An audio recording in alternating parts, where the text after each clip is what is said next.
Hello? What's up, you guys? That's the Podgis crane. That's the Podgis bird announcing the start of another Podgis. Podgis, commence. I'm scaring the dog already. Here we go, off to a good start. Yar, where's me bird? Avast ye, mateys. We are off on another voyage to the briny deep of the 7 seas of Podgis. I have me crew here with me. Musa, me right-hand man. I don't think he quite likes this intro, but I have already started and we're going to commit. Yar.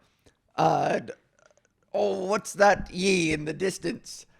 Podgis ho. Weigh anchor. Dunk. Psh. How does an anchor sound? I don't know. Ka-chunk? Yeah. Ba-doom. Like as it goes in the water. Ba-doom. It's getting lowered. The gears. Yar, set sail on ye little life raft. Ka-dunk.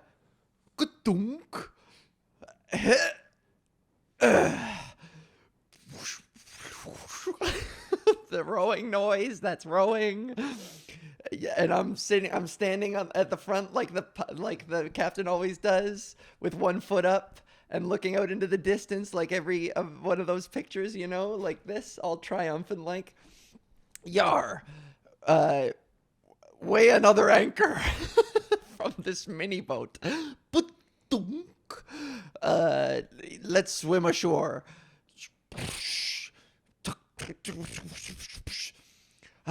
We finally made it to the shores of Podgis. Avast, me hearties, let us relax and pillage the neighborhood. I've done better, but here we are. And, they can't all be bangers. They can't all be home runs. Sometimes it's inspired. Sometimes you gotta force a square peg into a round hole of improv and imagination. Look, it's all about how you commit, and I really wanted to commit to those sound effects. So, I hope it didn't. If people are watching this for the first time, they're like, what the fuck even is this?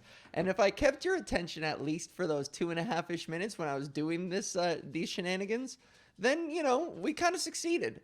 So I'm gonna just give myself a nice pat on the back for that and welcome you to Podgis. Here we are in Santo Domingo, California. Beautiful view of the ocean, of course. And my name is Alval, aka Algis, ALGIS. And right here, you can see her in the corner of the screen, is Giorno. Cute little Giorno. She's a little doggy that graces the presence of the studio in Santo Domingo. She's a wild dog that we just kind of dragged off the street. And she's so nice. She's kind of skittish. She doesn't like the coffee machine. I think her previous owner beat her over the head with a coffee machine. And so she has a real thing about that. That, of course, is all made up. And Giorno is Moose's dog. And I just need to clarify that in case some of you don't know what a bit is. If you can't tell a bit when you hear it. God, this stinks. Let's start again. No.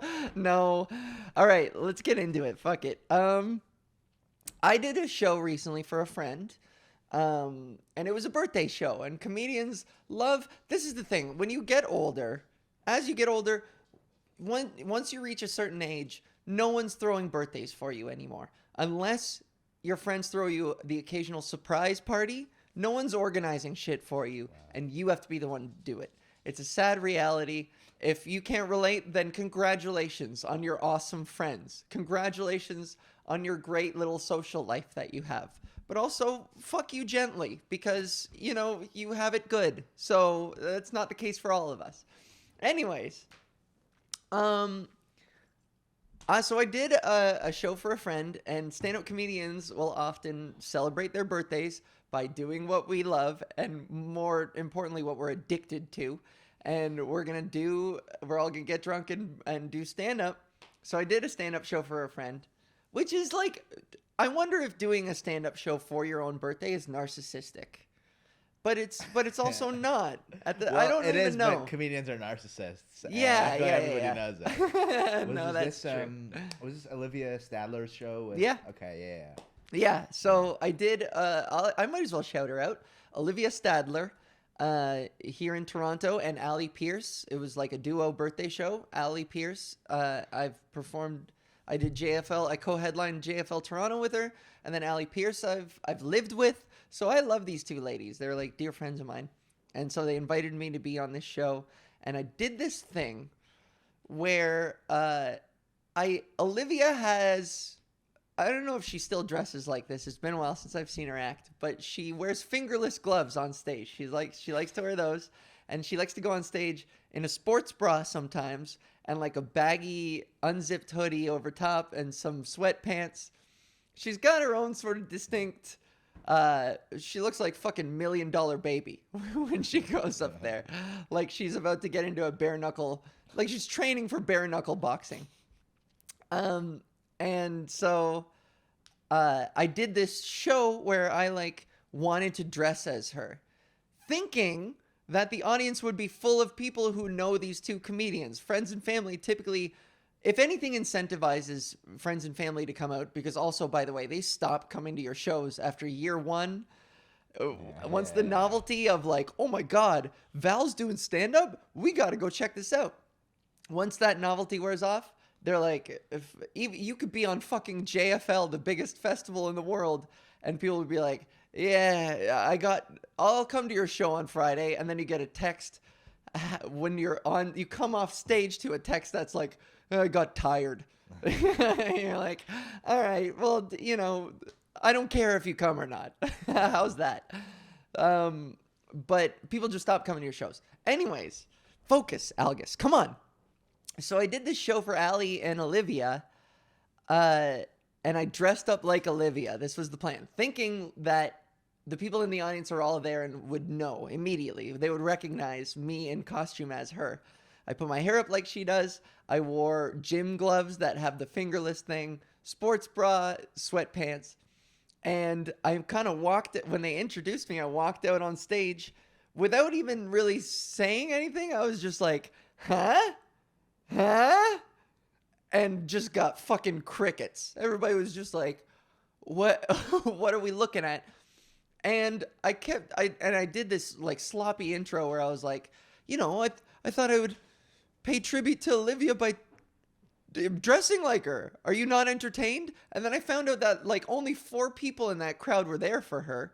Mm-hmm. So I realized this was the equivalent of stepping out on stage in a polka dot suit and being like, huh? And everybody be like, who the fuck are you? Who is this? And you're like, you guys know Greg Flanagan, right? Greg Flanagan? And I just throw a name at them. I'm like, from accounting? You guys know Greg Flanagan from accounting? It was the equivalent of just talking about someone who isn't there and wearing weird clothing. So that joke totally bombed, and I felt like an asshole. But it was still funny because the comedians always have a good laugh about that stuff afterwards. And this is also an interesting part of that story.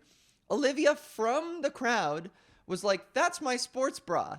So it seemed like I stole her fucking sports bra, and all this time I didn't know I had it, because check it out, people donate me clothes all the time. I am fortunate enough that like a lot of the lady friends in my life are like, I'm going to donate these anyways. Do you want to sift through them and pick out the stuff that you like? It's fucking awesome. I'm like a middle woman for the donations box.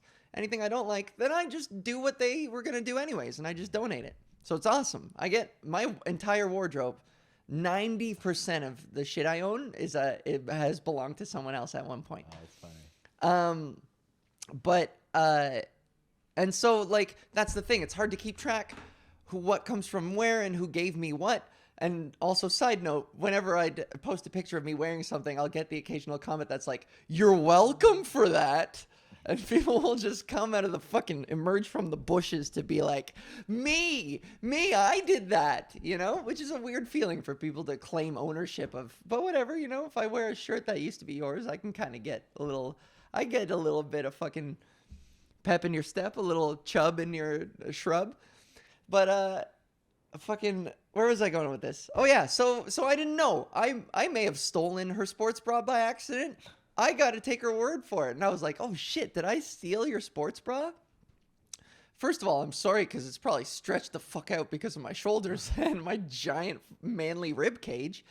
But, and so I like apologized, and after the show, I gave it to her and we had a good laugh. That was like, holy shit. And then I get this text later that night. She took a picture of 2 of the same sports bra and was like, I was wrong all along. And I just thought it was mine when I still had mine to begin with. It was a donation from somebody else, and she accused me of theft. And I went all night thinking guiltily that I had stolen this thing from her. I handed it over. Oh, I'm so sorry. But it wasn't fucking hers to begin with. It was rightfully mine. So how about that, huh? How about that? I need to, that's one of those occasions where, I mean, it ended just fine, but like, I need to trust my own judgment. It's hard to trust my own memories because people, like, my memory is so bad. I've complained about this so often. It's really bad to the point where I feel guilty when, like, of course I don't remember people's faces and names, and they will twist the knife whenever I see somebody and I'm like, nice to meet you. And they're like, we've done this 6 times. And I'm like, oh, you should be more interesting, but also I have a problem. I know. See, just there, I forgot what number 2 was. Like, it's a real fucking problem. But also, you know, there's at a certain point, people can manipulate me that way, where they're like, hey, don't you remember you promised you would give me $500? And I'll be like, I don't remember. And they'll be like, yeah, I was in a bind and I asked you for 500 and you said you would give it. And I'll be like, okay, I guess. And then I'd succumb to that so easily. And this is one of those occasions where I'm reminded every once in a while, as bad as my memory is, I should be able to trust myself to be like, I don't know about that one, you know? But when somebody accuses you of stealing their shit, I don't know. What do you do? I got to take their word for it. I just take people at their word is also part of my problem, you know? Yeah. No, I have the opposite problem. I can't take people at their word at all. Oh, yeah? Yeah, I'm like, oh, you're lying to me, you son of a bitch. Yeah, side-eyeing everyone. Yeah. Do you try and get my sports bra from me? Yeah. You're trying to take my shit, you communist. You think my shit's your shit. Yeah, so I thought that was funny. So now, hey, and it's come full circle. We're now basically, in effect, she has stolen my sports bra because she took it home and now she has it. Yeah, like so who stole from who, you know? Yeah. Who stole from whom? That's a fun story. I don't know if that one reads well, but like, that's just a little funny. This is one of those stories that in my paranoid comedian entertainer brain, where that wasn't funny enough. And that was one of those stories where like somebody tells you at the water cooler and they're like, so it turns out Marcus had my pen all along. You know? Like, wow, that took 15 minutes. And the punchline was maybe Marcus had my pen all along. Kill me. Shoot me. So I hope that was entertaining. I don't know. Was it?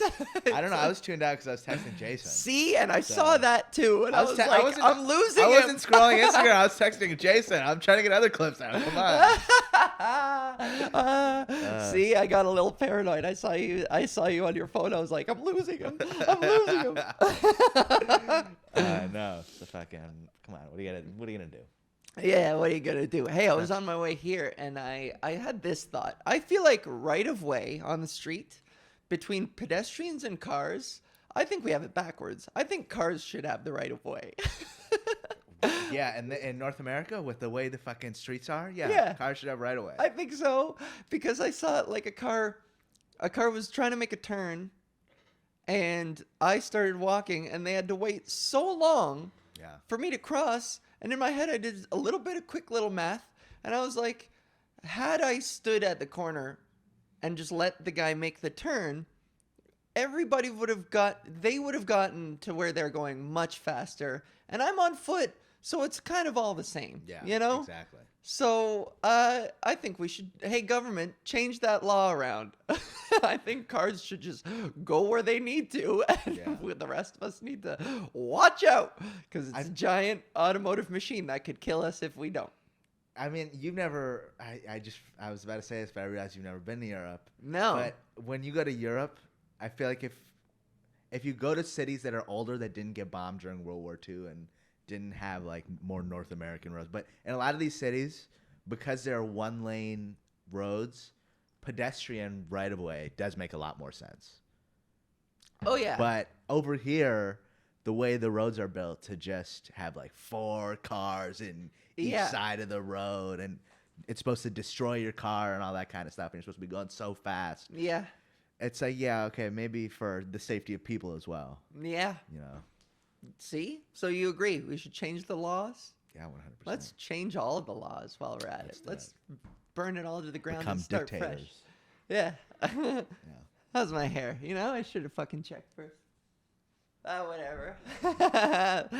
I'm getting more and more vain with every episode. Shit, man. This is okay.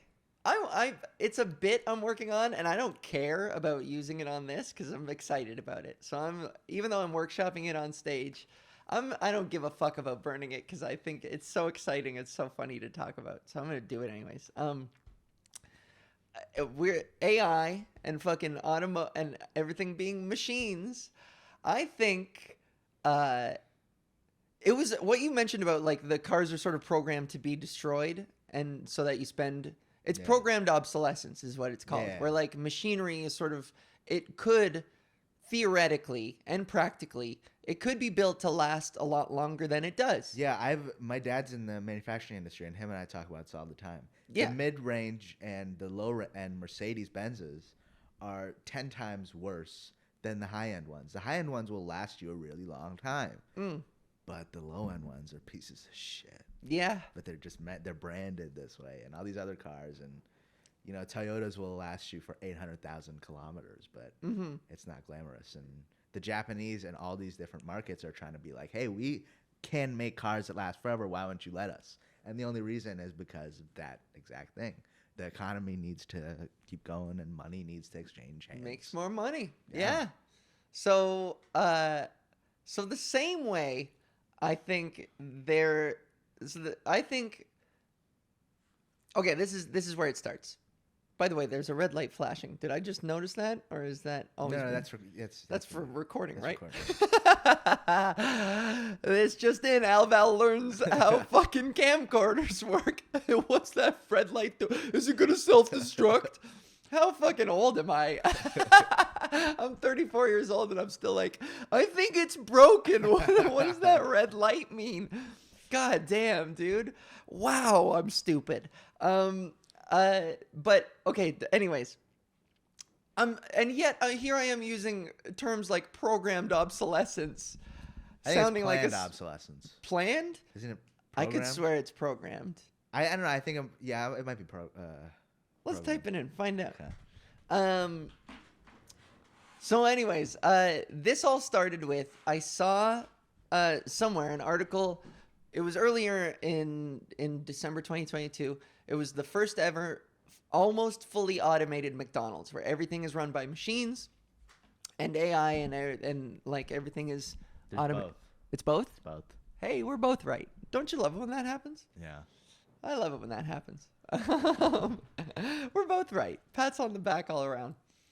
I love it even more when two people are like at each other's throats about something and they're like, no, it's this. And then you look it up and you're like, you were both right. Just chill the fuck out.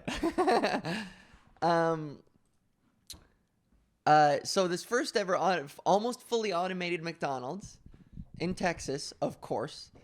What do you mean, of course? I don't know, because if anybody takes their, like, we gotta get McDonald's right, it's fucking Texas.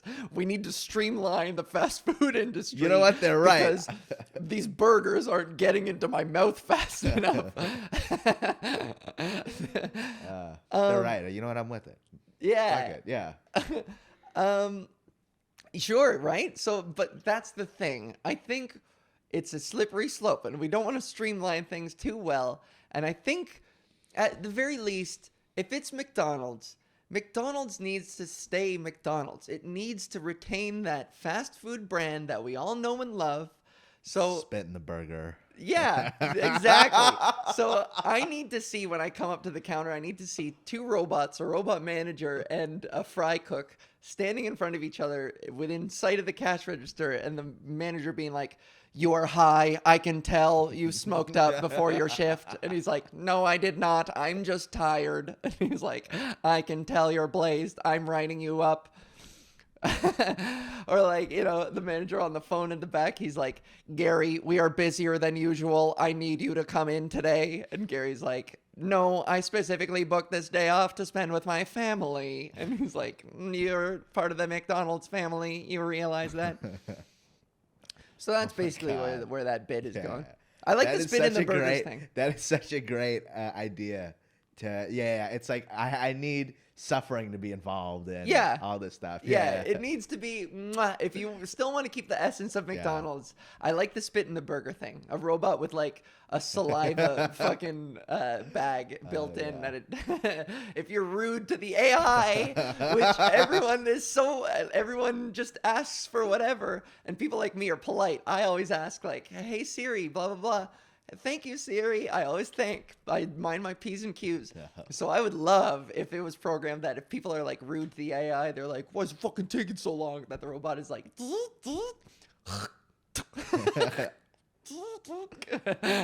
my God. No, I'm the opposite way. Because I want to really see if AI is going to be vengeful. I want to see? I want to see, yeah. So every time my Alexa turns on when it's not supposed to, I'm like, "Shut the fuck up." Because it's a robot. What does it give a shit? Don't do that, Musa. Who gives a shit? It's a robot. You're gonna get in. They're gonna hurt you later. All right, they're gonna get vengeful. I'll be fine. You might regret it. We'll see. Be careful. We'll see. They're gonna start They're gonna start becoming sentient any day now. You've seen the movies. They already are sentient. Huh? They already are sentient. Exactly. So you gotta be nice to them. I'll be fine. They're going to start advancing. I mean, they already pretty much have. What do you think, my Roomba's going to come after me? Yes. You're going to wake up and it's going to be on your bed. It's going to be hovering over me. You're going to look down at it. With a knife. It's going to be like, a little knife poking out of it. Yeah. On the brush engine and the knife instead of a brush. What are you doing, Roomba? "I'm just cleaning your sheets." Get off my bed. I'm cleaning your scalp. I thought you could use a haircut. So yeah, I thought that was funny. It's a good bit. It's got potential. I like the spit in the burger suggestion, actually. That was very, very good of you. Well done. Well done. You're my partner in crime, Musa. Let's do some crime. Crime. You want to do crime? I don't want to do crime. I'm into white collar crime. I don't know about blue collar. I don't want to break into some shit, but I'll do some financial fraud. I'll commit some fraud. Yeah, I guess white collar crime, there's typically less immediate physical danger, right? Yeah, let's do it. Yeah. It leads to partying. That's the real crime you want to do. Yeah. It's the fun crime. Shit. Okay, what kind of crime would I do? If I could be a criminal, I would probably just be a klepto. I think it would be fun to be cool, sleight of hand. That would be cool. Yeah. Pickpocket. I'd be a street urchin. I think the street urchin life is for me, you know? Walking through a crowded fucking a town gathering, just being like, bumping into somebody and be like, "Oi, watch it!" And I'm like, "Sorry, sir." And I've got your bag of coin. You know, stuff your bag of coin in my bra. I think I join organized crime. Yeah? I think I figure out some way to get into that. But you'd have to work your way up. You would have to get your hands dirty. Well, that's how that goes. Yeah. Yeah? Yeah. Really? Yeah. I couldn't do the violent stuff. Why not? I would stay low level. I would be the little street urchin stealing money and then giving it to, here you go, boss. No. Or sometimes. I would be the one who like leads a rich guy down an alleyway. Be like, come sir, my friend, his leg is stuck. He's dying. And he's like, oh, well, I must come to his aid. And he walks in with his cane. And then I go, hee. And then I sneak away. And then there'll be like a big muscly lord who like drops a coin into my hand. He's like, well done, Val. And I'm like, hee. And then I disappear. I get the fuck out of there. What kind of 1920s cartoon is this? Oh, man, it still happens, right? Somewhere? I don't know. I don't know if that's how people get around. I think they just come with a machete and chop your wrist off. Well, then I miss those days. I want to be the street urchin who leads somebody down an alleyway into danger and then, well done. Tink. Hee. That's what I'll do. No, there are videos in London of people getting their wrist chopped off with like machetes and shit. Yeah, motherfuckers are. Their wrist chopped off? So Yeah. like, but they keep their hand? No, like the whole, like that. Like, And then the whole hand off, and then they just run off with the hand and the watch. oh. Instead of being like, give me your watch. No. Where are you getting this stuff? That's fucked. Well, Dark you can web? find it, not the dark web, but you can find it on like Reddit and shit. I had to Oh, delete my Reddit Jesus. account because it's like there's too much horrible gore and shit like that, and porn and all this horrible stuff. Well, why would you lump porn into horrible stuff? I don't know. Porn's pretty bad for you. Porn is bad for you. Yeah. Yeah. We're all a bit fucked up relationship-wise because of porn. Yeah, it's not good. Yeah. I had this conversation with this guy the other day who I finally had to block him because he would be, it was like a salty sweet kind of thing where he would be like, hey, how was your day? And then I would start telling him about my day. And then he'd just send a picture of him fucking just, his camera's like right by his cock. And you can hear the fucking lube on it. Yeah, just, and it's like, fuck, are you trying to be sensitive or are you trying to be grotesque? Pick a lane, you know? And so it was just like, I had to eventually block him. Uh-oh. Technical difficulties. Boom, we're right back into it. So Porno. huh? Talking about porno and Yeah, Yeah. the last thing I said was I had to block him. Okay. So I was talking to this guy on that, and I had to block him because he just would. It was so much of him. I don't know if he was just trying to get into my pants and he was just using the sensitivity part as a tactic, or if that's genuinely how he thought that this would turf out. Would be like, I need her to know that I'm interested in her. But I also need her to know how horny I am for her. You know what I mean? So I think porno definitely informed his idea in his head that if I just show her jerking off, then that's a gesture. That counts as courtship. Yeah. I think that's what dick pics are. A lot of guys thinking that all the porn that they've watched, that's how courtship works. You know? Yeah, I think it's not just porn. I think it's also a combination of that and how we're communicating, just over text as well. I mean, Yeah. that's, if you were to pull your dick out in person, there's something that leads up to that. Uh-huh. It's not just, all of a sudden, hey, how are you? Oh, I'm good. Yeah. Mm-hmm. It's such a different process that it's become so impersonal, and I hate to be, the person who's like, oh, the phones, but the phones. The phones. Yeah. Don't hate to be that person because it's fucking true, man. Yeah, that's bad. These things are definitely messing with our ability to interact in a human way with each other, for sure. And, like, this is kind of off topic a little bit, but, some guys will send me, it was literally this exchange where I was like, he was begging me to take me out for a drink. I was complaining. I was like, hey, if you keep doing this, I'm just going to block you. Which I shouldn't even... I was way too generous about giving him chances. And he was like, yeah, you're right. Okay, I'll stop. How's this Friday for you? I would like to take you out. And then he sent a fucking video of his asshole. He was bending over and he spanked himself. And two things. First of all, that was grounds enough for me to be like, you can't be serious, dude. You're gone, blocked. But also, this is a personal preference thing, but men who lead with the asshole thing, if you send me a photo, a video of your fucking brown eye, your asshole, I'm not into that. That's not what I'm into. You could have asked. And second of all, a lot of you dudes out there don't know how to maintain your fucking asshole, okay? So if you think I think it's hot, if you want somebody to dig around in there, clean it first. Clean your asshole.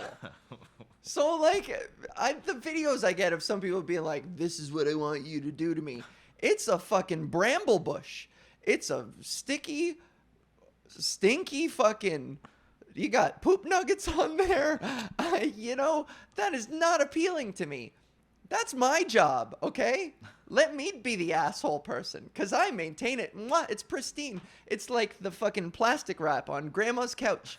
Once you take that shit off, it's like ready to go. That's my job. Don't worry. I'll take care of that. But like you need to step up your game if you're just going to fucking send me a picture of your hairy asshole just like spanking it. That's not appealing to me. Ew. You look like the fucking Snarlax or the Larlac pit from fucking Star Wars Return of the Jedi. You got fucking jagged hairs, sharp looking hairs that are covered in that. It looks like you smeared iodine all over your asshole. Okay, so like no more asshole pics from you gentlemen. I don't care.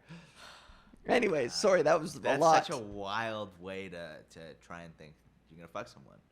Yeah. Yeah, that's not the way to do it. Not the way to do it. Not at all the way to do it. I've spoken about how a lot of these guys get into my DMs and just it's one of those things that, again, it just feels like, am I really any part of this conversation? They're just sort of projecting, yeah, she's gonna like this. She's gonna like, nobody bothers to ask or to converse leading up to. It's just like, you like this. It's like, God damn, you could play the game so much better if you fucking asked first. Yeah. Just ask. It's so easy. Yeah, some people don't. They don't even think. They don't even think. Yeah. I'm all about, look, when we encourage people in general, but especially men, to shoot their shot, yes, of course, shoot your shot. You miss 100% of the shots you don't take. But shoot it wisely. Yeah. Maybe ask a couple questions before you shoot your fucking shot. Choose your target. Choose your target. Yeah. Yeah. Don't just go out fucking spraying wildly. Yeah. Do your research before you shoot your shot. To research. Yeah, I don't know. I don't know. I was saying like feel them out. I don't know about research. I don't know about doing a deep dive and background check. Yeah. Okay, I don't mean like extensive. Yeah. You don't have to get a copy of their criminal record from the law, but like, just ask a couple questions. Doesn't hurt to ask. And, in most cases, I'm going to be honest, I'll probably ignore you anyways. If you just open with, hey, how are you? Look, I got a lot. I just don't have time. So I take back everything I just said. Maybe shooting your shot is the only way to get my attention, but I'm probably not going to like it too if you're prairie dogging. I'm not gonna like that video. No more assholes, please. That's just for anybody who is interested in reaching out to me. If you've been watching my videos and you've been biding your time and you're like, how do I approach her? No asshole, okay? Please. I don't need to see it. I don't want to see it. That's my job. Yeah, that was a lot. That got gross. So we'll move on. Well, it's a gross thing, assholes. It's a gross subject. They're gross. It's inherently gross. Unless you're my asshole. Mama's Italian couch. Italian couch is an Italian one? Yeah. It's always Italian. I guess so. It's an old stand-up trope. I don't know if people do it anymore, but like when I grew up, it was like there was a stand-up trope of like, Mama's got to have the pristine couch. We're not allowed to sit on the couch. It's always covered in plastic in case the fucking Pope shows up. You know what I mean? Yeah. To fucking the Bronx. When the fuck is the Pope going to show up? Yeah. Yeah, I guess back then it was more of an Italian thing, but now I think of it more as just an immigrant thing. Yeah. Yeah. It probably was, I guess. Yeah, 'cause Maybe the I'm Italians just... were immigrants back then. Yeah, yeah. They were just like 20 years off of that, and Yeah. their kids were, Yeah, see? But like anal stuff it's hard. You know, sometimes you get a little poop on the plastic wrap on mama's couch. Anyways, moving on. Yeah, hey, look. If you are the type to enjoy I'll say this and then we'll move on so it doesn't get so we can finally talk about something else. But if you're a top in an anal relationship, you need to understand how much work goes into it, how much not premonition, just prep, how much foresight, like diet is huge. The timing of what you eat, you have to get to know your own like pooping schedule. And there's a lot. And then even then to like irrigate yourself properly. I'm going to use the term irrigate because that's the most medical way I can think of to say. There's a lot that goes into it. So if you are a top, show some fucking respect for bottoms because the effort they go through to get you what you need. You can't just fucking flash your hairy asshole is what I'm saying. Anyways, let's move on. That was a lot. We maybe lost a lot of people there. Yeah. Sorry. I know you're all about retention. I'm like actively working against that. Let's talk a little bit about my my history. I was reminiscing. Oh, I forgot to start the timer again. How long have I been going since the reset? Since the reset, 9 minutes. Okay, cool. Easy math. I was thinking about this. I went up to visit my buddy in London for his surprise birthday. And Ontario, not the UK. Yeah, right. Yeah. Shitty London, Ontario, Canada. I didn't just nip on down to fucking... Jolly old. Yeah, to fucking... Yeah. What, is Abbey Road in Liverpool? Yeah. Down to fucking... Oh, I'm trying to remember any sort... What is Chelsea's stadium? Stamford Bridge. I didn't just nip on down to Stamford Bridge. No, the fucking moment is gone. Fuck! I quit. Let's have a regular segment called Val Quits, where I'm just like, this is hard. I bomb one joke, I don't land it. I'm like, oh, why do I do this? Okay, anyways. I was visiting a buddy in London, and I was reminiscing every time I go back there, because I lived there for 5 years. London, Ontario, Canada. I went to school at University of Western Ontario. That's where I started doing stand-up. And 5 years of my life out there learning how to be just young fucking Val going for it, you know? And one of the things I did back then was I got hired to do murder mysteries, dinner murder mystery theater. And I'll explain. For those of you who don't know, what we would do is it was this company called Mystery Unlimited, and there would be these scripts, and there would be typically 5 of us.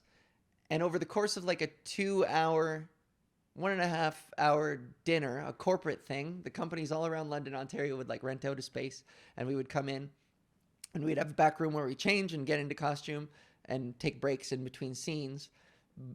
So we would go out, and over the course of this meal / mingle, we would walk out into among the people and mingle with them and improvise and do sort of crowd work in character and set up this murder mystery. And then, you know, whenever the first course would come out, we would be like, okay, scene 1, we have to like hit these beats. And a lot of people never memorized their scripts, myself included, which it was this collision. It was this funny collision of like improvisers and actors.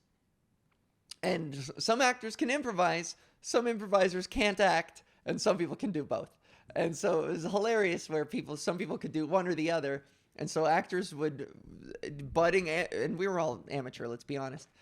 So some amateur actors would like just couldn't deviate from the script, even though the situation called for improv. It needed it, because what we would do is you would have to go out before the murder mystery actually began, and you had to like be your character around people, just to like give them a sort of context about who you are before you get into the meat of the murder mystery, you know?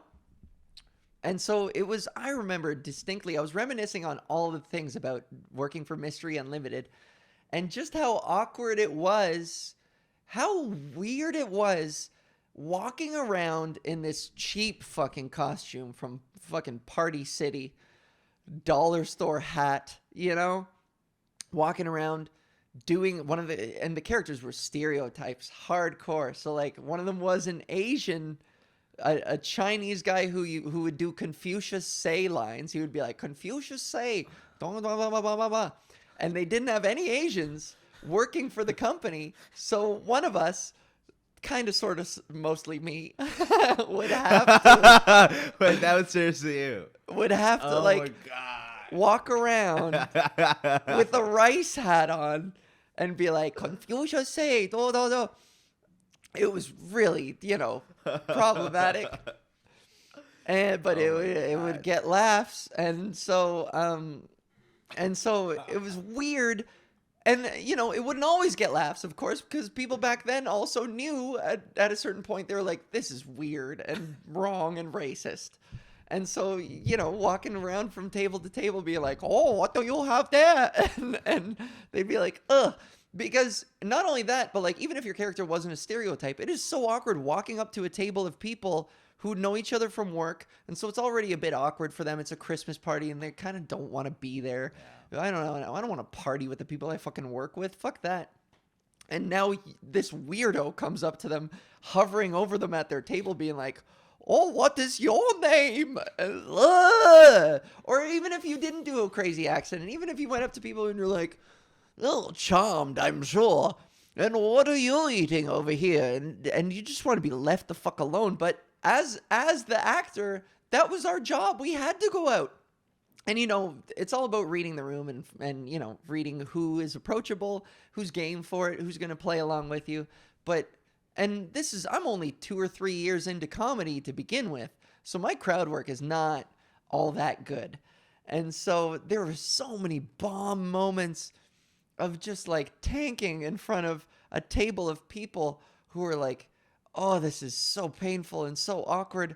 But the beauty of that was if I bombed at a table, I could be like, well, I'll see you guys, I guess, and then just move on to the next one. And your job was to harass people essentially until, there would be a queue and somebody would be like, you there, Dr. Buttersworth, come here, I have a quarrel with you or whatever. And then you would loudly do your scene or while people sort of looked up at you.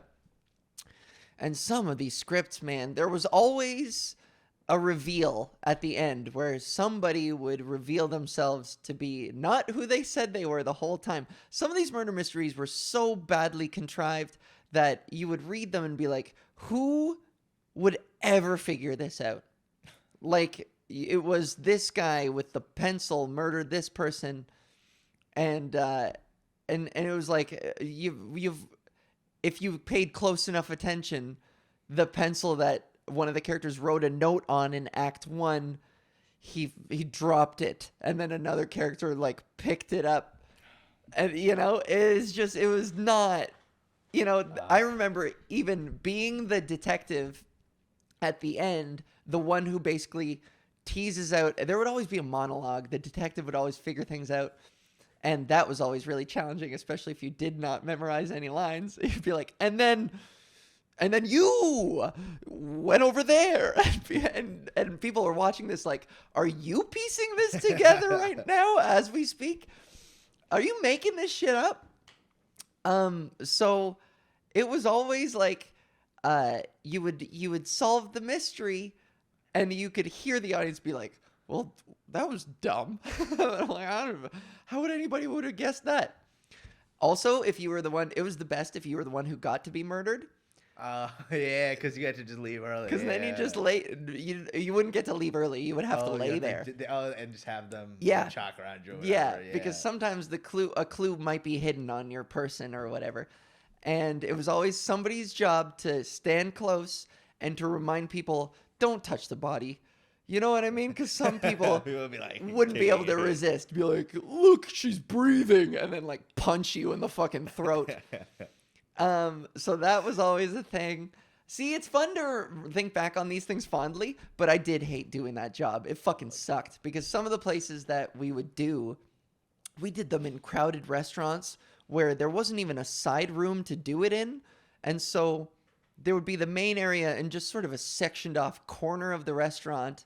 And so people, families having a separate dinner over here are sort of looking over, talking loudly over everything we're doing. So we have to like try and outdo them. So there's this shouting match of people looking over like, what the fuck is happening over there? There was one murder mystery that called for a striptease. It was like based on the movie Full Monty. And a handful of the characters were like male strippers. And it ended in a striptease, in a big striptease number. And that was after the murder mystery was solved. So it was like, all right, we did it. Clothes off, fellas. And then us comedians, and I was jacked back then. I was an in shape, handsome fella. And so my job was always to be the striptease guy. And we did this retreat. We got paid to do this retreat, a women's retreat. And I did a striptease for these like middle-aged ladies jumping up on tables, like shaking my dick in their face. It wasn't naked. I would strip down to my underwear. But it was like, it got pretty raunchy where they would like feel up my abs and be like, yeah! It was not about the murder mystery anymore. Yeah. They fucking forgot everything that happened. And just like, yeah, they would grope me and shit. It was almost, I feel like in retrospect, there should have been another person the same guy who stood by the dead body would be like, hey, don't touch it. There should have been somebody standing by me the whole time to be like, don't touch, ladies, don't touch. So yeah, that was all wild, man. I was thinking about all that. You ever fuck one of those? You ever fuck one of them? No. No? No. Because in my head, man, I was still like struggling with all my internal shit, right? Right. Yeah. So can you imagine like the complex that I had in my head while I was doing it? I remember being so like kind of conflicted after that and having this little mini crisis every single time I did that show. And also there was another one where you had to pretend to be flamboyantly gay and then do a reveal at the end where you're like, haha, I'm not gay. I'm straight. I was the detective all along. And that was a cover and a character I was doing. Like this big reveal. Oh yeah, I don't fuck dudes. That's weird. I fuck. That's super gay. Yeah. Ew. I'm not gay. It was all so bad. It was all so ass backwards. Very, very regressive shit. But bro, I'm wearing socks. I'm not gay. Yeah. Right. But so in my head, like all the shit that I'm going through is like, who am I amidst all of this? And how do I feel about all of it? And like, I love the validation of fucking a room full of screaming ladies being like, oh my God. But I also feel dirty and inauthentic. And like, of course, objectified is another thing you have to kind of contend with in your head. You're like, I'm just a piece of fuck meat to these ladies, Yeah. That they're doing the rapper's delight, fucking touching their faces, smothering their hands. So yeah, I think I covered everything about murder mysteries I wanted to say. The Asian thing, man, please don't get me in trouble about that. I am acknowledging how bad it was and how I regret it. Was it bad? It was pretty bad. Who'd you hurt? I feel like I knew at the time I was sort of hurting Asian people. You would do the Asian character and look out, and there would be one Asian guy at the table just kind of like, oh, this again kind of thing. And I would see them and be like, oh, I know. I don't know. Is he really that hurt, though? He's like, oh, okay, all right, I get it. I gotta say, man, Asian people have been really resilient about the mockery they've received over the years. Yeah, well, because they're resilient people. They are. When your parents are really strict on you, the world isn't that hard, Yeah. When you're an adult trying to handle other adults, it's not the same as being a child trying to handle two adults yelling at Sure. The kind of shit that I feel like every child of an immigrant has reliably put through is enough to make them resilient enough to That's fair. get past some jokes or She's whatever. so cute. Look at this. But they shouldn't. But also, they shouldn't have to endure. They shouldn't have to endure that kind of ridicule. You know. I don't know. It's not. It was, there were jokes people didn't know enough Asian people to understand that it was like Sure. There's low hanging. There's a bunch of other jokes about Asian people you could make that are better. Yeah. Yeah. But people just didn't understand that because they hadn't been exposed, and so. Yeah, and okay, so good point. So I'm not gonna say this to make excuses, of course, but I grew up in Whitby, Ontario, which is also jokingly referred to as Whiteby, and so again, I'm not making excuses, but I didn't hang out with enough Asian people, and as I got older, I would hang out with more and more of them to know that, like, yeah, it's racist and shitty and stupid and silly, and you don't make a mockery of people like that. So like. But also there was a nugget of me that would look out into the audience and see the guy rolling his eyes at me and knowing and just knowing.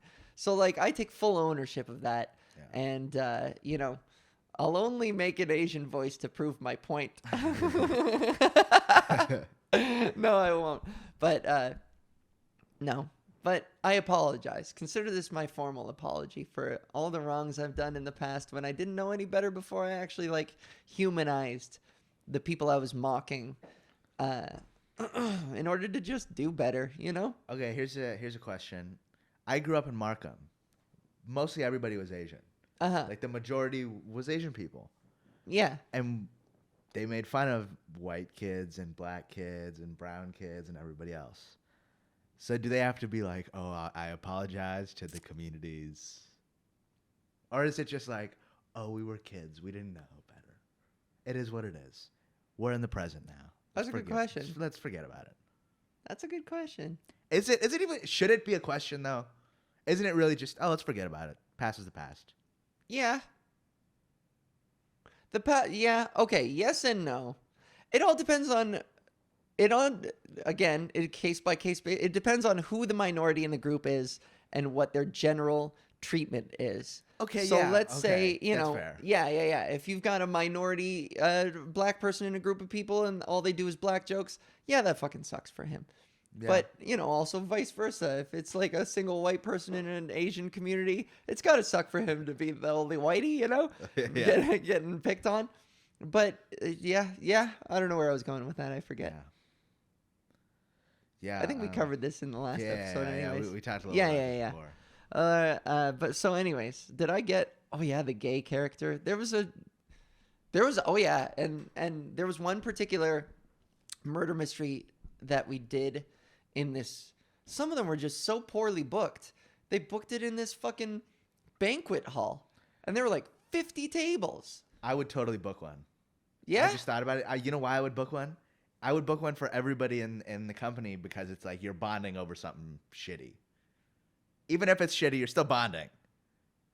Wait, so are you booking outside actor? Are you running the murder mystery company? No, I would book a murder mystery for like a company dinner. Oh, I would totally do that because you think it's so awkward and shitty and hard to sit through that it's a bonding experience. I think no matter what it is, it's a bonding experience. Okay, yeah. I feel like that's such a great idea. We got to do one of those. Yeah, it is an interesting. It's very different. It's very unique. It's very novel, for sure. And maybe I'm like looking back on it not so fondly because I was on the one side of it. Because some of them were actually, the audiences seemed to enjoy a lot of them. They were sloppy. They were very amateur. Oh, yeah. And some companies probably do it really well. Yeah. It depends on, you get what you pay for. So we didn't get paid much. So the quality really wasn't there. You're going to hire like quality actors to like really fucking nail it, But also, this just occurred to me though, as a comedian, I got to say, man, a lot of comedians, younger comics will admire me for my ability to improvise and to do crowd work. And I got to say, as shitty as a lot of those gigs were, God damn, they put me through the grinder of like learning how to make it work. Yeah. This is hard. It was hard as fuck. Yeah. And it was awkward as hell. And I had to learn how to like improvise in every situation, do it in character a lot of the time, or not, or like do it with my own perspective, but filter it through my character's perspective and to like roll with punches and like that was like an improv fucking meat grinder that was. Yeah. And I'm like, as shitty as those experiences were, I'm grateful for how they contributed to the performer that I am today. Cause that was like, that's tough. That's tough. Yeah, people don't practice stuff like that as if it's a skill. Yeah. Even like something you take improv as like an example amongst comedians, but people in general, people don't treat speaking to each other as if it's a skill, even though it's something you have to practice and get better at. Totally. Were you looking for more? You want even more? Yeah. I'm all out. Oh man, I need my fucking fix of coffee. Oh my god, you're gonna regret that later. Am I? I don't know. I don't know how you react to it, but I don't know. I feel. If you, I mean, if you have another one, you're gonna be like, Yeah, am I? If you have another one, you might have a panic attack when you get home. Yeah. Oh shit. Okay, so it's not hitting in yet. The anxiety hits when it starts to wear off. Oh Jesus. For me, that's when you choose to ride it or like, I'll get off this train. Oh fuck. See, I like to think that caffeine has a particularly manageable influence on me, or I have it under control. I like to think. Yeah. Because I perform with so much energy anyways, that to me it always feels the same. Yeah. But maybe there are subtleties. Maybe I'm a bit more wired than usual. Yeah, that's what caffeine does. It's like, I don't really feel it, and so you can keep drinking. Yeah. I was at one point drinking like 10 coffees a day. Ugh. Bad, yeah. Musa, man, you're like, I like to hear that you've quit smoking. Yeah. And now you cut down on the coffee thing. Yeah. You've put some work in. Just marijuana and alcohol. There you go. Well, one thing at a time. Well, I don't know I don't know if I'm going to cut out. I'll probably smoke less and drink more. That's the plan. I don't like that. Why? Because like alcohol is worse for you. Yeah, but okay, I see what you're saying, but it's easy to manage your drink. My drink, at least for me, it's easier to manage my drinking a little more. For me, if I smoking is one of those things I can do all day, every day. I can still function, and so it's like I just start to become tired, and like the effects of it just dampen my whole life. But with drinking, if I can have a couple of drinks at the end of the night, and maybe I'll feel a little tired in the morning, but I'll drink some more water. Maybe I'll have some fruit in the morning. I don't normally eat breakfast, but I can do things to make myself feel better. As long as you're managing it. Yeah, I'm not a fucking alcoholic. Yeah, all right. Well, I got that's what other shit I'm alcoholics addicted say, to. Well, yeah, but What? No. Yeah. Yeah. What if here's a suggestion. What about with weed? What if you move to a vape? Because those are healthier. Those are not healthier. Yeah. I'm telling What's you. it called? I got one of those. Is it called a Halo or something like that? Are you talking about the dryer vapes? Yeah. Okay, that's different, but it's just not the same as like smoking it in a joint. Why do you always have to be so healthy? Come on. There's something social and cool about smoking out of a joint, but like, why do you always have to be healthy? You get the same effect Feel it in my lungs. It's I don't know. Have you ever tried like a good vape thing? Yeah, but it's still not the same. There's something about it's like brewing your own coffee. There's something about the grinding it and the rolling it and the I can I'm putting myself in your shoes and I can kind of see your point.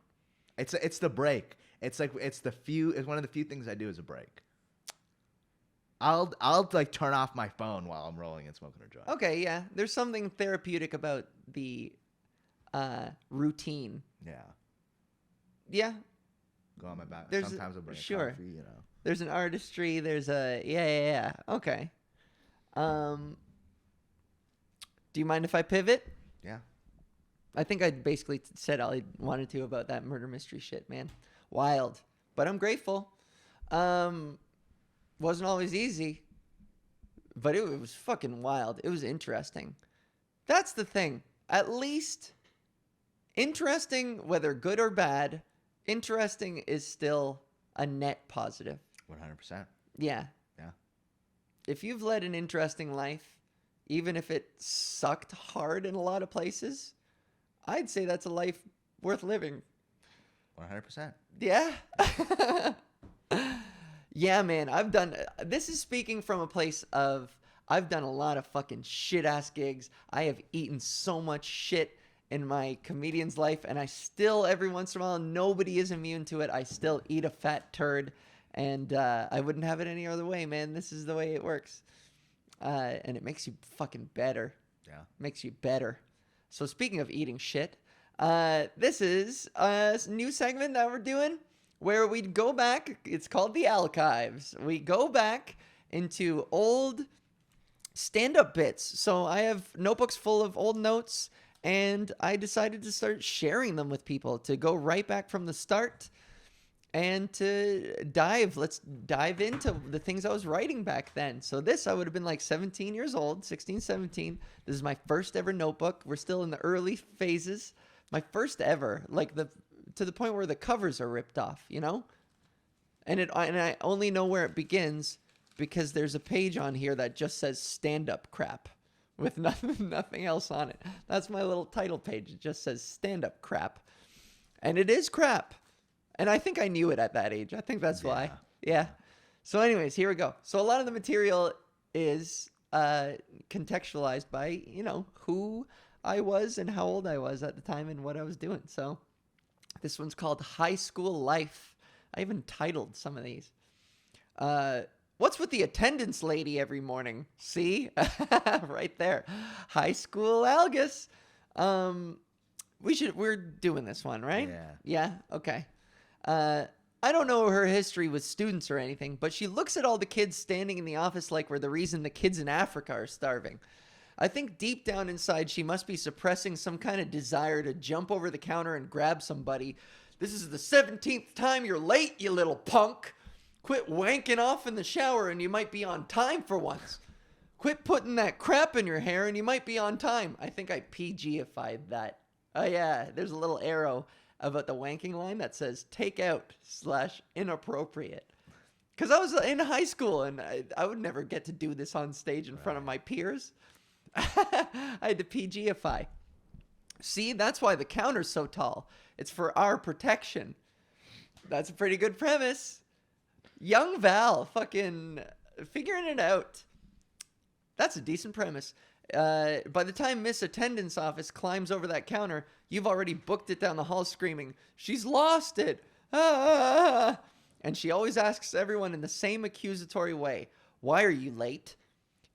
Every time she asks, I just really want to tell her, funny thing, I woke up this morning and told myself, wouldn't it be great? Wouldn't it be fantastic to be late today? I mean, I woke up and I decided to hell with being on time.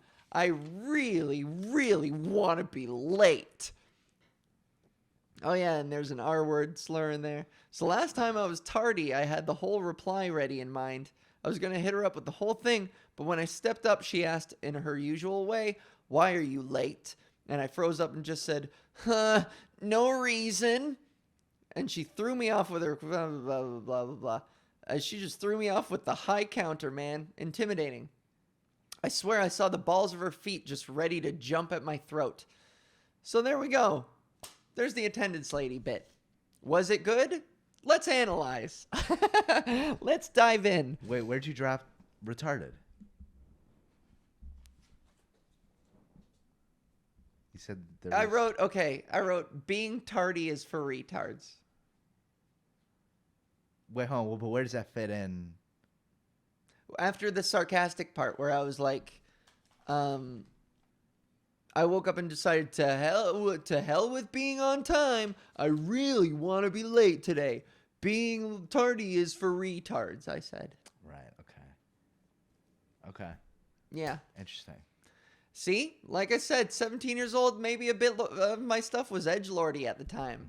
I didn't think to think better at the time. But taking the positives from this, I already had, we're talking a pretty strong premise here in talking about this attendance lady being violent and having a personal vendetta. There's a nugget in here about people who take their jobs so seriously that it's terrifying. Yeah, there's some you could definitely take that whole idea and implant it into something else. Yeah, people who abuse their authority. Yeah. I think this is the general idea of people who have some kind of innocuous who cares low-level job. Yeah.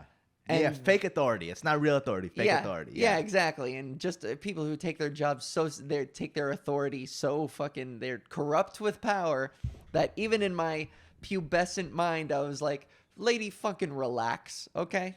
You know? Yeah. So there we go. You tell me, was there a juice worth squeezing? It might be funny for a 34-year-old Val to go up on stage one night and be like, hey, what's the deal with the attendance ladies around here?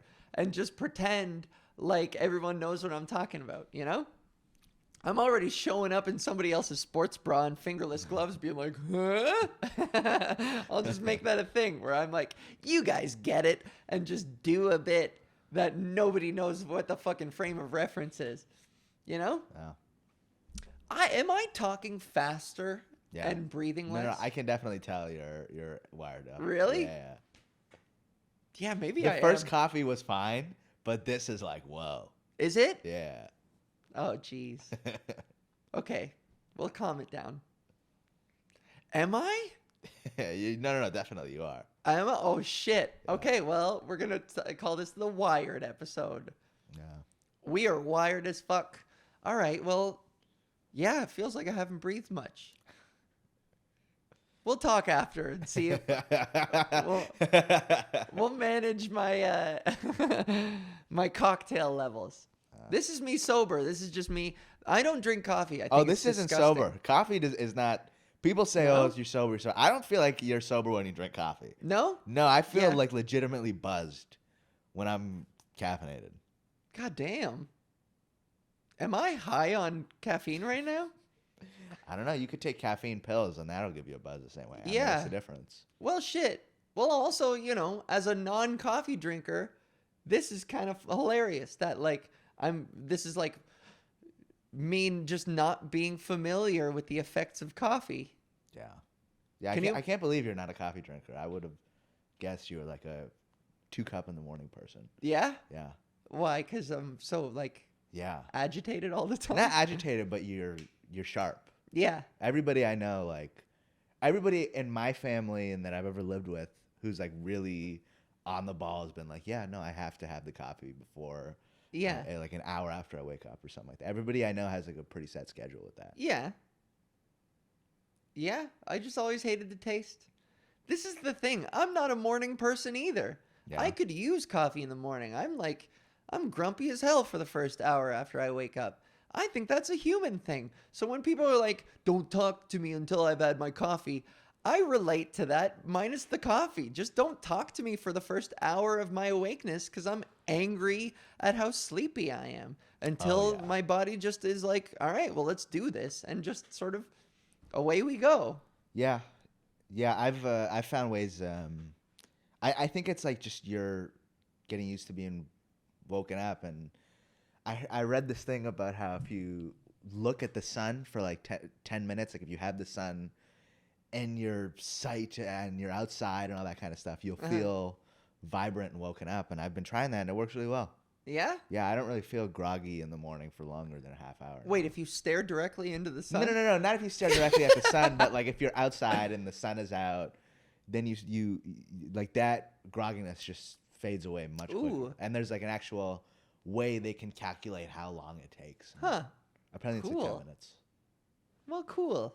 So then, like, you know, hypothetically, people who live in, like, California and Mexico and shit, they wake up quicker? Well, I guess they're just the happiest. Yeah. Because the sun makes you happy. True. Vitamin D. I'm really curious now, like, what the depression rates are for people in, like, Alaska, you know?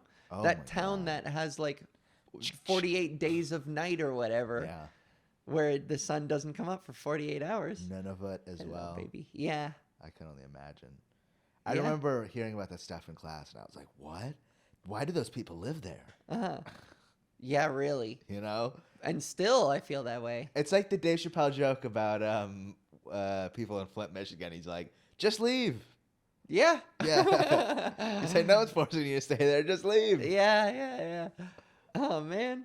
Well, see, now you got me thinking, wondering, like, shit, that snuck up on me then. The effects of caffeine. Yeah. No, it's bad. They snuck up on me. Can be And I'm loud. just so not used to drinking coffee and feeling the effects that it had its effect and I didn't even know. Yeah, caffeine is one of those things where your tolerance, like, if I'll have a coffee if I have 2 coffees one day and then have a coffee the next day, it's like exponentially worse. And I take another 2 days off and then I have a coffee. It's like, so much more stimulating than it would have been if I just kept going day after day. Right, because you're not used to it. Exactly, but I find the tolerance with coffee is so much more sensitive than any other substance. Maybe meth. I don't. Yeah, maybe. I haven't tried most substances, but yeah, we're also weed, alcohol, coffee. But we're also comparing like what the things do to you. Yeah. Oh man. You ever done psychedelics? I've done mushrooms a bunch of times. Acid? Never acid, no. Why not? Comedians keep telling me that like acid is not as bad as people think. It's mostly all the like children's programming. It's propaganda. At schools that I went through where they're like, don't do drugs. It's propaganda. I'm worried that it'll affect me somehow. If mushrooms didn't affect you, acid won't. Yeah. That's kind of the way it. Like, as long as you have good stuff, like clean stuff, it's not gonna affect you. Yeah. I'm willing to do it. Try it. I'm at an age now where I'm willing to try it. I know some comics who like told stories about them doing acid the first time on stage, and some of them had epiphanies. Yeah. A lot of people have had acid-laced epiphanies. So did I. At 13 years old, I had an acid-laced epiphany. Oh, really? Yeah. What did you I was like, I got to get my shit together at 13 years old. That's what acid made me do at a very young age. And I feel like I've stuck to it since. Yeah? I'm doing well. Was that the age that you were like drinking too much and I wasn't coffee drinking, and smoking and all that? No. That's always something I'm struggling with. But I just wasn't doing anything. Okay. That was the most important. I was just fucking off. I was spending my time literally just watching YouTube and going on walks and shit. Yeah. That's quite the early age to like come to that conclusion and make a change. So like, good on you. Earlier better than later for that. Yeah, I guess so. Shit, man. I'm proud of you. Drugs will change things for you. Yeah. Huh. I just well, now I'm worried I'm going to do LSD and realize that my life ain't shit. I'm not doing enough. I hope it's positive. I'll try it. Yeah. Let's do it on a live podcast, a live stream. Yeah. I try acid. Oh my God. You know who did something like that? Whitney Cummings did a live show and did fucking mushrooms for the first time. Oh yeah? And apparently she was like trying to wipe the internet of all that footage. It was the funniest thing ever. Because it was like so wild. I didn't end up watching it because she like took it down too quickly. But how was she able to take it down so fast? You could copyright stuff on YouTube. Oh. Yeah. And it was like, how wild are we talking? I don't know. She said that like, I said some things that were a little regrettable and. Oh, okay. Yeah. I can relate. Which makes sense. Yeah. I can relate. In the past few episodes, I've said a lot of things that I regret. I've admitted to doing things that are surely cancelable offenses. I blame you. You bring this shit out of me. You're not gonna get canceled. Who cancels people? Yeah, I know. I'm still a nobody, so it's honestly like it's better I get this stuff out there now. Yeah, but even like getting canceled is like it's the best thing that can happen in anybody's career. Yeah. Can you imagine if I was the next Caitlyn Jenner? I was like the fucking right-wing sweetheart. Oh my God. God, shoot me. Yeah? Yeah, man. I don't want to be Caitlyn Jenner. Fuck her. I think if Caitlyn Jenner was I think Caitlyn Jenner's a little stupid, but I feel like if she was a little more intelligent, it's not a bad spot to be in. Agree to disagree. Yeah? Yeah. I'm too left-leaning to side with you on that one. Yeah. That's fair. Like I don't know I said enough left-leaning. I'm Yeah, I don't know enough about her to be honest. Yeah. I don't know her. I mean, I know she ran for office in California, but yeah, I didn't pay attention to her ticket. It's just she has this history. She's out here as a trans woman, fucking calling other trans women men, and just like she is contradicting her own fucking existence with everything that she says about trans women. It's like, how do you expect to be treated the way you're talking about trans women? It just doesn't make any fucking sense for her to be like, Dylan Mulvaney's a man, and did she actually say that? Then yeah, and calling Dylan Mulvaney he. It's like you're asking to be treated this way by doing this. And I don't know if she's too dumb to realize or if all of her friends are just belong to that one class of people that she doesn't see it. That she's it's the pick me bitch, pick meism. Yeah. She's a pick me ass bitch. The only other thing, this wouldn't even make sense, like dementia and you know what I mean? She thinks she's like 20 years old still or whatever. Yeah, and, that would be the only reasonable excuse for her that's fucking like the only behavior, thing. man. Fuck her. That makes sense. The axe fucking cheering for the, what is it? The tree cheering for the axe. The tree voting for the axe. The tree voting for the axe. Yeah, fucking funny. Jesus. We're hitting 115. Yeah, 119. 119? Yeah. Let's go another 10. Let's do it. Let's hit 130. Yeah. Wow, lucky you. Lucky you out there in the Podgis verse. We have barely scratched the surface of all the things I wanted to talk about, and this is exciting because I come here prepped, don't you know? I come here prepped. This is what it's like to be me. Real quick, let me hit you with it real quick. So, on the one hand, I come prepared. I'm a professional. I'm also a little paranoid that I don't have anything to say. This is this neurotic thing in my head that happens also every time before I take the stage. I sit in the wings as I'm like close to being announced. If I'm like on deck, I will have this mini panic attack where I go through my entire archive of material and I'm like, I don't have enough to fill an hour. Sometimes I'll do a 20-minute spot. I'll be like, I don't have enough for 20 minutes. What the fuck am I going to talk about out there? Even though I do easily. And then I go up there and whoa, look at the time. And I'm already done by the time I've scratched any of it because I improvise so much. So I prep and I prep and I prep. And then I go up and all of it was basically for naught, you know? All right. And it's like, and I'm not complaining. I think it's kind of funny and interesting and cool. What it's like to be me is trying constantly to be a way that I'm not. But in doing so, that is the way I am. And that's the way I operate. Yeah. You know, am I being caffeine right now? No, I know exactly what you're saying. I know exactly what you're saying because I've talked to a couple other comics who say they do the same thing where it's like, yeah, I have the notes, but you better believe I know what I'm going to say. Yeah. You know what I mean? Uh-huh. And it's also the same thing of, yeah, if you didn't have that nervousness, you wouldn't care. And why are you doing it? Sure. If you're not nervous. You need a tiny bit. Yeah. Maybe there are legends out there who don't get nervous at all, but I think I've like heard Chappelle talk about it. He's like, yeah. You need that edge. Yeah. It needs to matter to you enough that you're going to try to impress. You're going to do your job. Yeah. You know? Exactly. Yeah. So I realize that that's all like part of my process and therefore it's all good, you know? Mm-hmm. Part of my process is having that mini panic attack. I'm sure a lot of comedians can probably relate to like being like, fuck, I don't have enough time. I don't have enough to say. And then, going through all your bits and being like, that's garbage. That's garbage. That's just bullshit. And then you go up and of course everything goes swimmingly and it's fucking, and you smash and then you come off and you're like, why'd I ever even think for a second? I'm such an asshole.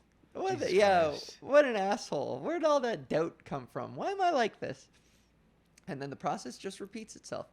I've done a handful of TV tapings now, and, you know, from the first one onward, every single one of them was me panicking about my material and being like, this is going to suck.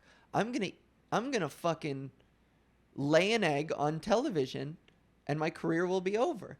And every single time, I've also had this, I've deliberately implemented be yourself. Do what you do on any given night. So feel the panic, prep material, but also like be alert for any kind of improv that can come up. Follow your instincts. Trust your instincts. Use the force. And it's never steered me wrong. I'm proud of every single taping I've done. There hasn't been a single one where I was like, fuck, I wish I could have that one back. Yeah. Outstanding even. I'm really proud of the things I've done. And it's all because of this process of panic. Yeah. Yeah. Every comic has it. I mean, I've been involved with Danton's album, Dan Rosen's album, and Jesse's album, and every single one of them, the day of and the week before and the month before, were like, shit, I'm nervous. Oh, fuck. Yeah. I might shit the bed. Oh, you know. But everybody does fine always, you know. And it's so easy from the outside to watch that panic happen and be like, stop, leave me alone about it. You know what I mean? It's probably annoying for the artist to be like, but you don't understand. It's like, it's really bad. And you're like, it really isn't, you know? Right, yeah. I mean, you know, it's good. The more nervous someone is, like, I'm like, okay, the better. Yeah, because they care. Yeah. You know? But from the artist's perspective, from mine, it's like, they don't get it though. I'm really fucked here, you know? Yeah. But then, you know, in the very, very back of your mind, in the very, very back, you're like, no, they're probably right. You're not as fucked as you think you are. And you're like, no, man, I'm fucked. I'm fucked, dude. Yeah. And it always ends up working out, you know? Yeah. So I think, was that, where did I even begin with that? I don't know. God. I don't even trust myself now. I think I'm caffeinated. Yeah. I'm like looking at you, looking at me, paranoid as fuck. And this would have been way worse if you gave me a joint too. I would be like, I think a joint would even you out. I'm gonna give you a hit on the way out. Try it. See how you feel. Because honestly, I think caffeine is one of those things where it's like, if you have nicotine or weed, it really affects the way it makes you feel. Like, if I'll have nicotine and caffeine, it feels pretty similar to as if I did Adderall. Yeah. Granted, I was prescribed Adderall, so Adderall affects me differently than just a regular person taking it. Yeah. But it feels like actual ADHD medication. And I can actually get work done, and I can do stuff, and I don't have the same crashes. But with weed, it's like, you know, sometimes I'll get a little more paranoid than normal, but I still have my wits about me. I don't get as tired as when I smoke. I can still hold a conversation well. You know, maybe I'll take the hit. On your way out, see how you feel. I don't know, man. It'll probably wear off by the time you get home. Oh, I don't know, because there's a placebo thing going on too. Yeah? Yeah. Like, yeah, that's true. Placebo is even real. one hit of weed and I'll be like, fuck. I don't trust any sort of thought or emotion that comes in. I'm like, man, I'm high. That's weird. I don't know. Like, and I get stared at a lot. And if I even think I'm high, then that won't be good for me to like see people fucking staring at me and being like, because, you know, when you're high, you already think people are staring at you. So if I know people are staring at me, it's even worse. So I don't know. We'll see. Plus, I got to get work done. And if I think I'm high, then I won't be able to get it done. Yeah, I see what you're saying. I don't know. Take a hit. Get something to eat. Oh, fuck. Dress yourself. Yeah, I'm also a sucker for peer pressure, so. You'll be all right. Yeah. We will report back. You know what? Yeah. Yeah. This will be fun for next week's talk. Yeah. Let's see if we can remember. Knowing me, I'm very likely to forget, but I'll write a note in my phone. Yeah. And we'll see if I have any tales to tell. And okay, so this is one of those things that if it might be worth humbling myself to have a good experience and a story out the other side of it. Right, yeah. So maybe I should have 2 hits of weed. 2 hits? That's ambitious. 2 hits is ambitious. And then next week when I come back and suffer through basically the hour-long commute home from here, from Santo Domingo. Oh, I looked it up. That's in the DR. Okay. Yeah. Is that where we are? Yeah, we're in the DR. Hey, cool. Santo Domingo. Is it Santa or Santo? Santo. Yeah. Santo Domingo. CR? No, DR, you said. Dominican Republic. Cool. Cool name. Yeah, so maybe I'll suffer through the hour-long placebo, half-high, everyone staring at me experience just to talk about it next week. Put in some music, podcast, audiobook. I don't know. It'll be fine. Yeah. That's always about. I used to live out in Markham, and I would go 2 hours to the city just on public transit. Yeah. Like 3 times a week, and I would just smoke a joint, put on a podcast. And it was like the greatest. Those were the greatest hours of my life. Yeah. The greatest. the most calming, staring out the subway window or the bus window. See, weed affects different people differently, Yeah. I'm just not good with it. No, I'd say But I'll it's try everything it. for me. I can't. Everything, because it forces me to be in the present. Uh-huh. Every other time I'm so like, I'm either future fucking or I'm ashamed of the past. You know what I mean? Uh-huh. And weed is one of those things where it's like, you got to be here. Huh. See, I like that for you, but I don't like it for me. Yeah. I'm already super present. Yeah? I'm very present all the time. Mm-hmm. But like, if I get high, then I lose that presence.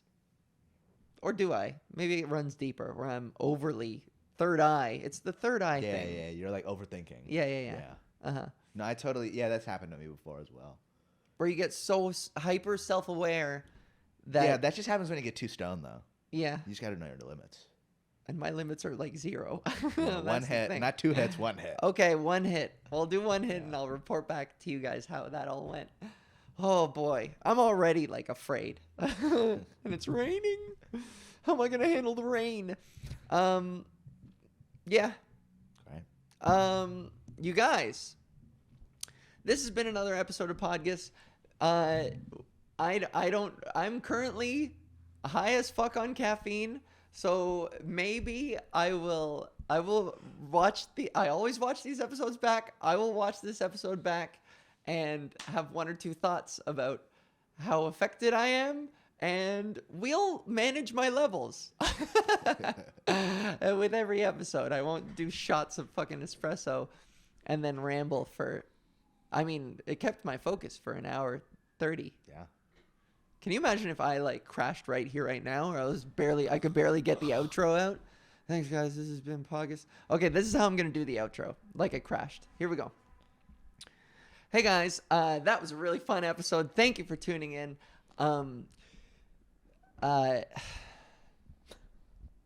If you liked it, hit the thumbs up button. Subscribe. I don't know, do clips if you liked. We're going to put out clips, and you could do clips. Am I forgetting anything? You're making me tired. Yeah. Thanks for tuning in to Podgis. My name is Alval. Please like and share and subscribe. Thanks.